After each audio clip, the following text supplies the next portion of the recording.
Next we will be talking about ureter. तो हमने देखा किडनी के बारे में, हमने देखा उसके फंक्शन के बारे में देखा जो भी था। अब ये यूरेटर की बात कर रहे हैं। तो यूरेटर का ये अंडरस्टूड है कि ये क्या करेगा, जो भी यूरिन किडनी में फॉर्म हुआ है उसको ये क्या करेगा, ब्लैडर तक लेके आएगा, है ना। तो वही चीज़ है।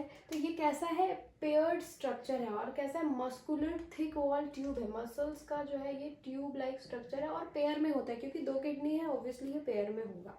और इसका काम क्या है, जो भी किडनी में यूरिन फॉर्मेशन हुआ है उसको ये क्या करेगा, ब्लैडर तक लेके आएगा, यही इसका काम है।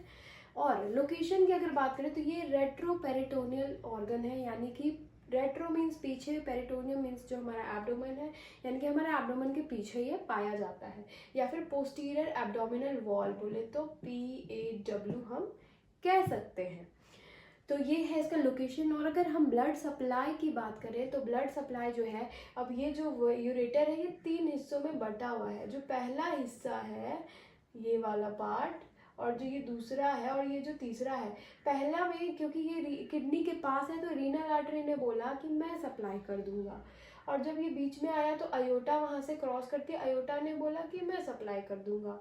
और जब ये नीचे वाले थर्ड हिस्से में आया तो वहाँ पे जो है हमारा यूट्रस भी है, हमारा रेक्टम भी है। तो नीचे वाले पार्ट में यूट्राइन आर्टरी और रेक्टल आर्टरी ने बोला कि हम दोनों मिलकर इसको नीचे के पार्ट में सप्लाई कर देंगे। तो ये था हमारा ब्लड सप्लाई ऑफ यूरेटर।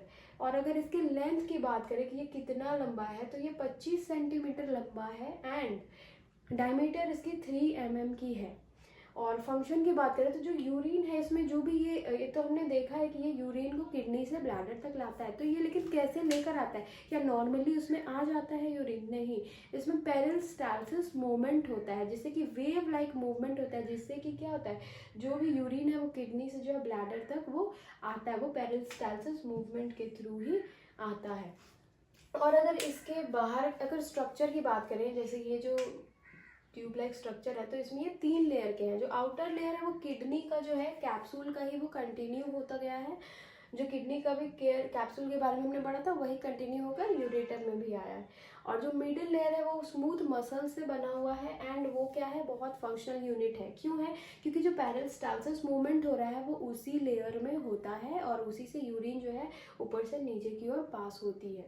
तो इसीलिए ये जो है फंक्शनल यूनिट है और ये स्मूथ मसल्स का बना है। और जो हमारा इनर लेयर है, इनर लेयर हमारा जो है ट्रांजिशनल एपिथेलियम से बना हुआ है। और जब हम अंदर के स्ट्रक्चर को देखेंगे ल्यूमेन इसके अंदर, तो हमें ल्यूमेन जो है इसमें स्टार शेप का ल्यूमेन देखने को मिलेगा, जो कि अंदर ल्यूमेन वो आपका ट्रांजिशनल एपिथेलियम से बना है। तो ये है, this is all about our ureter. Next we will be talking about urinary bladder.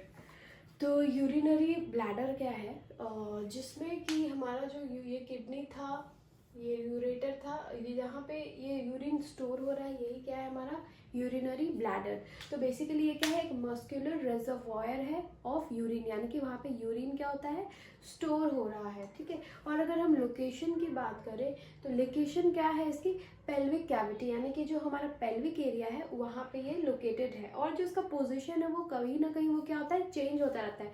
क्यों चेंज होता है, जब वो हमारा ब्लैडर एम्प्टी रहता है और जब फुल होता है तो थोड़ा उसका लोकेशन जो है चेंज हो जाता है। और अगर हम इसके शेप की बात करें तो जो हमारा ब्लैडर है ये पियर शेप का है, आप देख सकते हो ये पियर जैसा दिख रहा है ना, ये पियर शेप का है।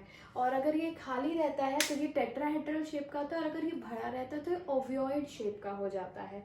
और हालांकि ये जब भरा रहता है तो ये कहीं ना कहीं मोर और लेस ये बलून शेप का भी दिखता है।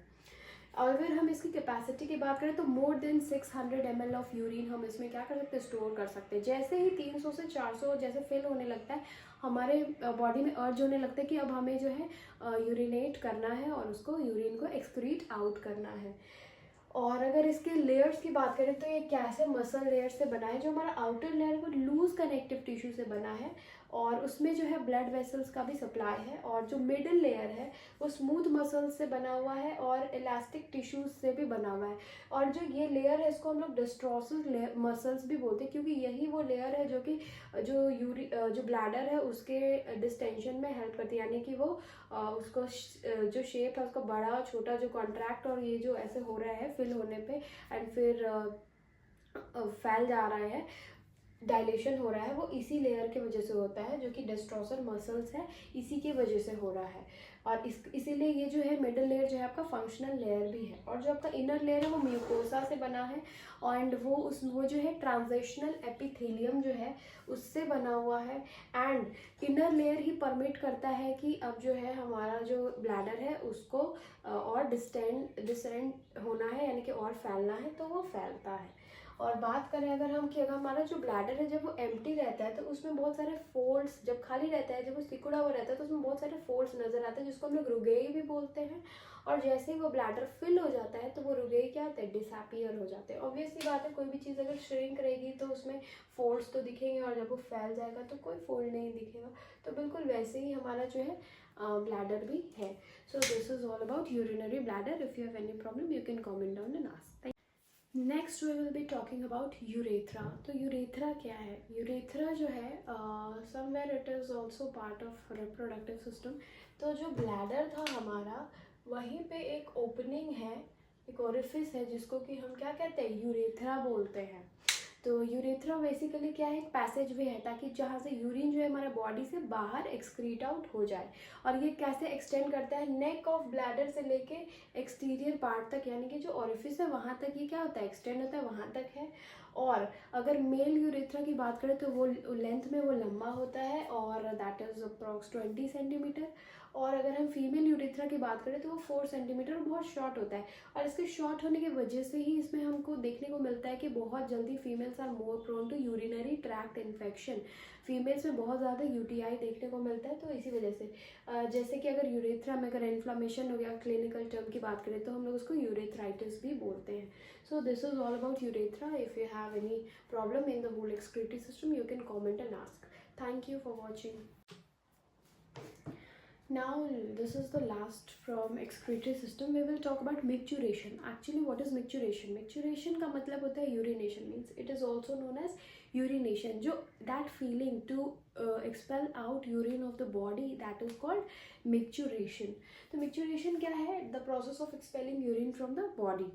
एंड जब भी हमारे ब्लैडर जो है, जो कि हमने पहले पढ़ा था कि 600 ml तक यूरिन वॉल्यूम उसमें या उससे ज़्यादा स्टोर हो सकता है, लेकिन जैसे ही हमारा ब्लैडर 300 से 400 फिल हो जाता है तो हमारे ब्लैडर में क्या होता है, कुछ रिसेप्टर्स लगे रहते हैं, जिसमें कि क्या होता है, ये सेंस आता है कि अब हमको जो है यूरिन को एक्सक्रीट आउट करना है। तो जैसे ही 300 से 400 हमारा ब्लैडर फिल होता है ml, हमें ऐसा फील होता है, हमें हमारे अंदर एक अवेयरनेस आती है कि हमें जो है क्या करना है, यूरिन को पास आउट करना है। और जो जैसे ही होता क्या है एक्चुअली में, जो प्रोसेस है कि यूरिन एक्यूमुलेट होता है हमारे ब्लैडर में, और जैसे ही एक्यूमुलेट होता है तो ब्लैडर जैसे ही 300 से 400 ml भरता है तो वहाँ पे कुछ रिसेप्टर्स, स्ट्रेच रिसेप्टर्स लगे। जैसे ही ब्लैडर स्ट्रेच होने लगता है वो रिसेप्टर्स क्या होते हैं, एक्टिवेट होने लगते हैं। और जैसे ही वो एक्टिवेट होने लगते हैं तो हमारे अंदर एक सेंसरी इम्पल्स जनरेट होता है कि हमें जो है यूरिन को क्या करना है, आउट करना है, यानी बॉडी से बाहर उसको निकालना है। तो फिर वो अर्ज आता है कि हमें जो है वॉशरूम लगा है या हम यूरिनेट करना चाह रहे हैं। So this is what is micturition. Thank you.